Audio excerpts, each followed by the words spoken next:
Bugun men pensiya olayotgan har bir inson uchun juda muhim bo'lgan masalani tushuntirib beraman. Pensiya guvohnomasi bekor qilinmoqda.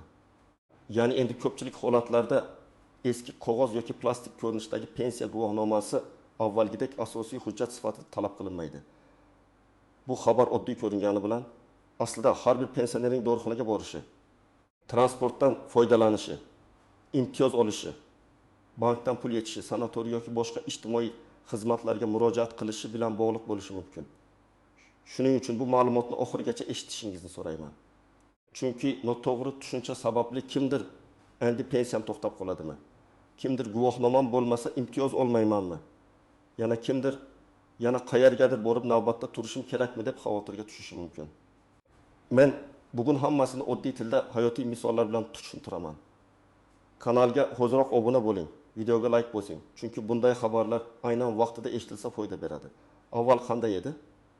Pensioner inson pensiyaga chiqqanidan keyin unga pensiya guvohnomasi berilar edi. Bu guvohnoma odamning pensioner ekanini tasdiqlovchi alohida hujjat sifatida ishlatilgan. Masalan, dorixonada chegirma so'ralganda, ayrim xizmatlarda imtiyoz talab qilinganda, sanatoriy yo'llanmasi yoki mahalliy ijtimoiy yordam bo'yicha murojaat qilinganda pensiya guvohnomangiz bormi degan savol ko'p berilardi. Ba'zan guvohnoma eski bo'lsa, rasmi xira bo'lsa, yo'qolgan bo'lsa yoki familiya o'zgargan bo'lsa, odam yana idora yurishga majbur bo'lardi. Endi nima o'zgarmoqda? Asosiy o'zgarish shundan iboratki, pensionerlik holatini tasdiqlash to'g'ri elektron tizimlar orqali amalga oshirilmoqda. Ya'ni odamning pensiya olishi, qaysi turdagi pensiya olayotgani, pensiya tayinlanganligi haqidagi ma'lumotlar davlat axborot bazalarida mavjud bo'ladi. Shaxsni tasdiqlash uchun esa odatda pasport yoki ID karta yetarli bo'ladi. Natijada alohida pensiya guvohnomasini ko'rsatish talabi bosqichma-bosqich ahamiyatini yo'qotadi. Men buni shunday tushuntiraman. Ilgari pensioner ekaningizni isbotlash uchun qo'lingizdagi guvohnoma asosiy dalil bo'lgan.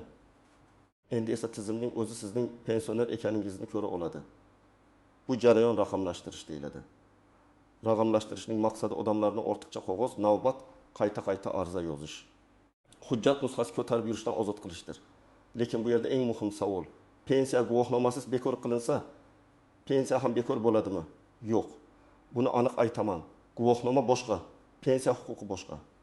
Guvohnomaning shakli o'zgarishi yoki u talab qilinmasligi pensiyangiz to'xtaydi degani emas.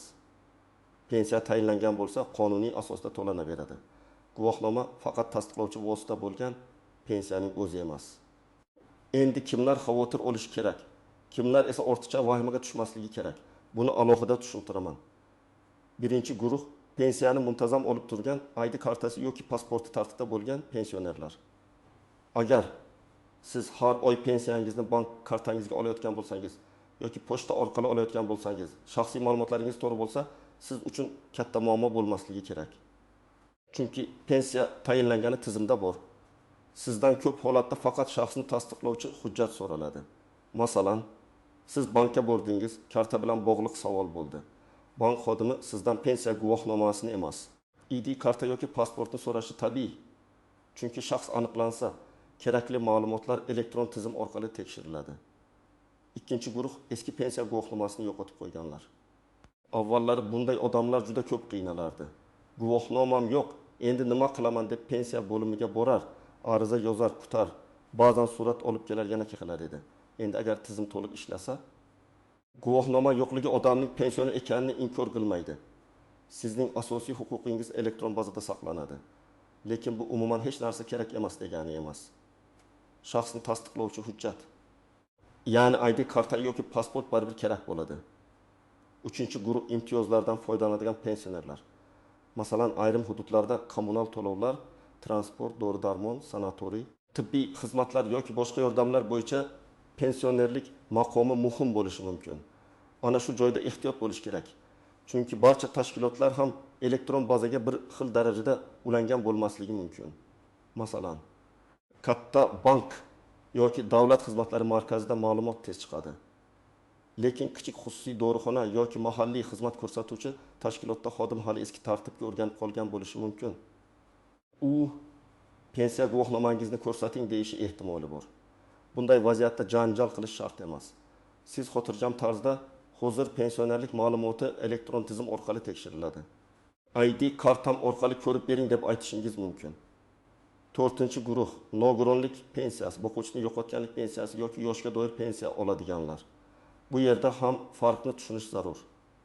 Pensiya guvohnomasining bekor qilinishi barcha pensiya turlariga bir xil ta'sir qilmasligi mumkin. Chunki ba'zi imtiyozlar aynan pensiya turiga bog'liq bo'ladi. Masalan, yoshga doir pensionerga bir turdagi yengillik berilishi mumkin. Nogironligi bo'lgan shaxsga esa boshqa imtiyozlar tegishli bo'lishi mumkin. Shuning uchun siz qaysi asosda pensiya olayotganingizni bilishingiz kerak.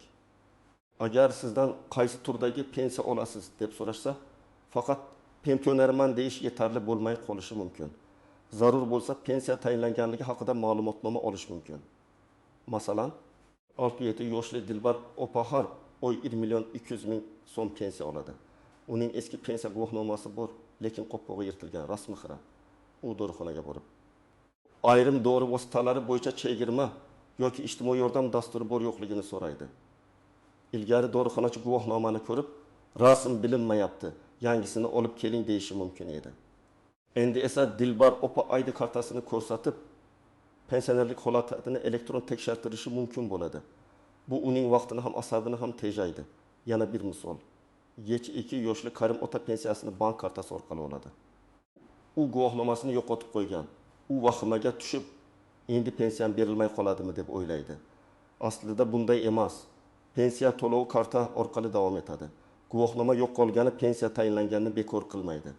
Ammo Karim otaning ID kartasi muddati tugagan bo'lsa yoki pasportidagi ma'lumotlar eskirgan bo'lsa, bankda yoki davlat xizmatlarida muammo chiqishi mumkin.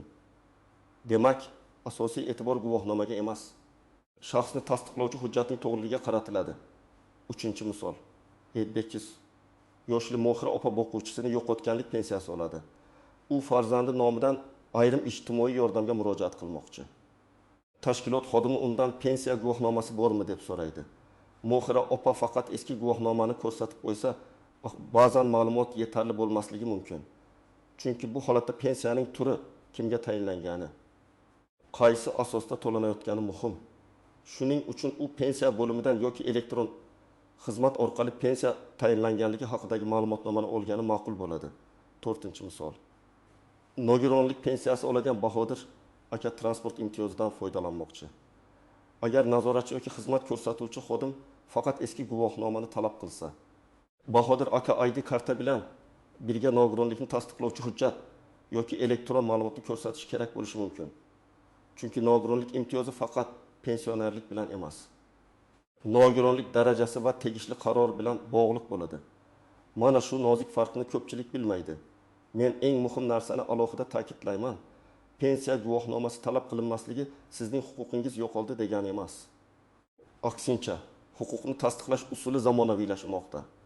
Lekin amaliyotda o'tish davri bo'ladi. O'tish davrida esa ayrim joylarda eski tartib so'ralishi, ayrim xodimlar yangi tartibni bilmasligi. Ayrim elektron bazalar sekin ishlashi mumkin. Shuning uchun pensionerlar hushyor bo'lishi kerak. Kimlar ko'proq e'tiborli bo'lishi kerak?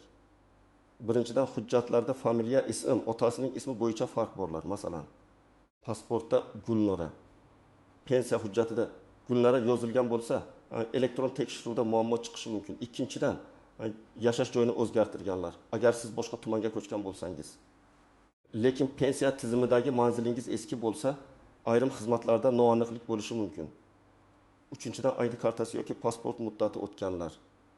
Shaxsni tasdiqlovchi hujjat yaroqsiz bo'lsa, elektron tizimdagi ma'lumot borligi ham amalda qiyinchilik tug'diradi. Yana bir muhim masala bank kartasi.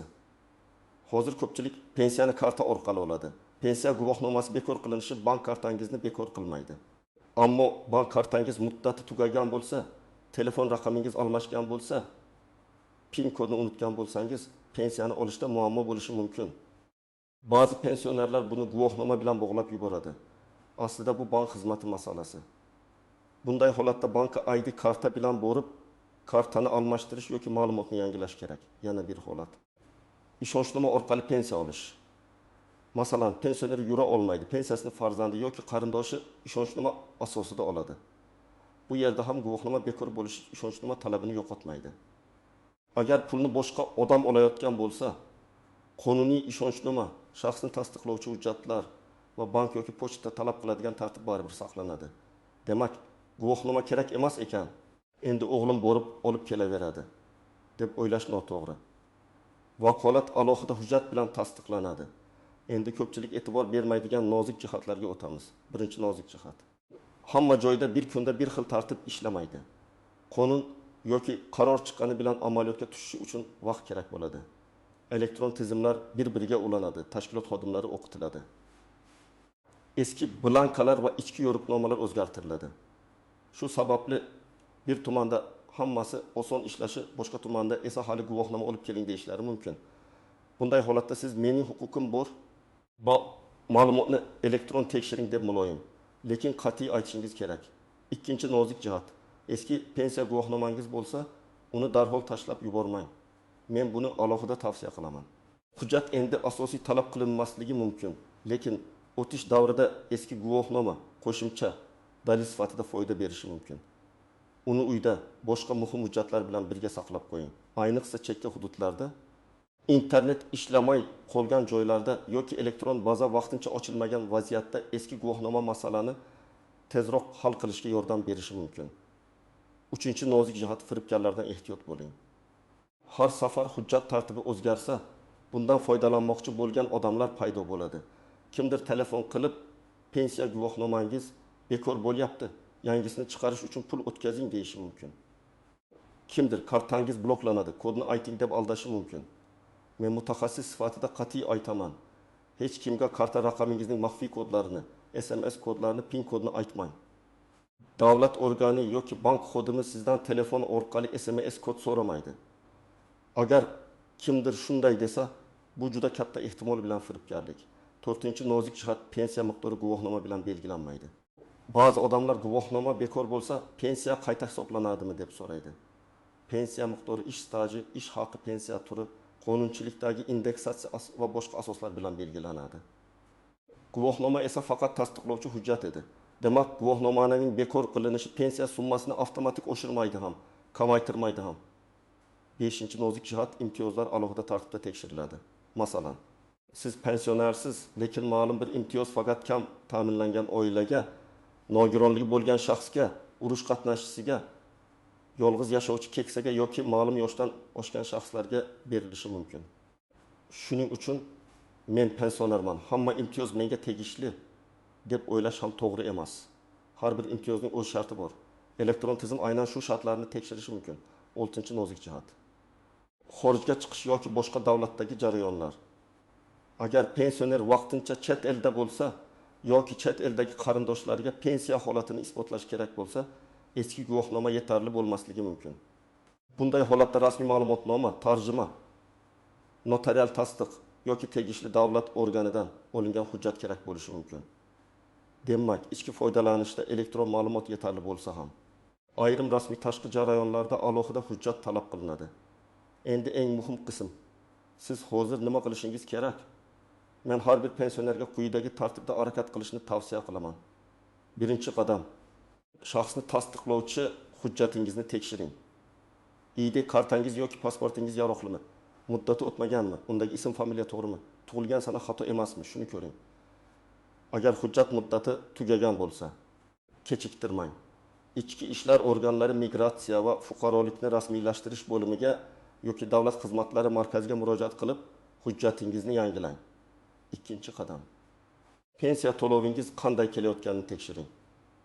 Agar karta orqali olayotgan bo'lsangiz, kartaning amal qilish muddati, telefon raqamingiz, bank ilovasiga kirish imkoniyati, SMS xabarnoma ishlashini tekshiring. Agar pochta orqali olayotgan bo'lsangiz, manzilingiz to'g'ri ekaniga e'tibor bering.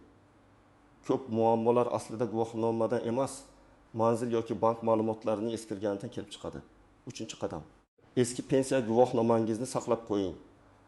Uni tashlab yubormang, yirtib tashlamang, hech kimga bermang. Agar u juda eskirgan bo'lsa ham uyda saqlang. Chunki ayrim joylarda qo'shimcha tasdiq sifatida kerak bo'lib qolishi mumkin. Lekin uni yo'qotib qo'ygan bo'lsangiz, vahimaga tushmang. Eng avvalo shaxsiy hujjatlaringizni tartibga keltiring. 4-qadam. Kerak bo'lsa, pensiya tayinlanganligi haqida ma'lumotnoma oling. Buni pensiya bo'limi. Davlat xizmatlari markazi yoki mavjud elektron davlat xizmatlari orqali olish mumkin bo'ladi. Ma'lumotnomada odatda sizga pensiya tayinlangani, pensiya turi, ayrim holatlarda pensiya miqdori yoki tayinlangan sana ko'rsatiladi. Ayniqsa sanatoriy, sud, bank, xorijiy tashkilot, subsidiya yoki boshqa rasmiy ishlar uchun bunday ma'lumotnoma foydali. 5-qadam, hujjatlardagi xatolarni tuzating. Agar pasportda bir xil pensiya hujjatlarida boshqa xil yozuv bo'lsa, buni keyinga qoldirmang. Masalan, familiyangiz nikohdan keyin o'zgargan, lekin pensiya bazasida eski familiya qolgan bo'lishi mumkin. Bunday vaziyatda nikoh guvohnomasi, tug'ilganlik guvohnomasi, pasport yoki ID karta bilan tegishli pensiya organiga murojaat qiling.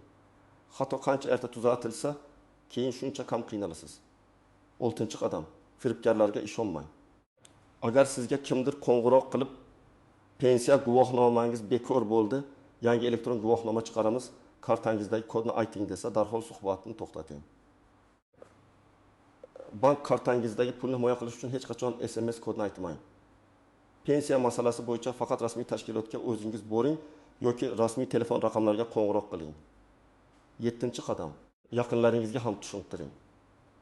Ko'p pensionerlar internetdagi xabarni to'liq o'qimaydi. Kimdandir eshitadi, keyin xavotirga tushadi. Agar siz bu ma'lumotni tushungan bo'lsangiz, onangizga, otangizga, buvingizga, bobongizga ayting. Pensiya guvohnomasi bekor qilinishi pensiya bekor bo'lishi degani emas. Asosiy hujjat ID karta yoki pasport, asosiy ma'lumot esa elektron tizimda bo'ladi. Men sizga oddiy gap namunalarini ham aytib beraman. Masalan, sizdan pensiya guvohnomangizni olib keling deyishsa, siz shunday deyishingiz mumkin.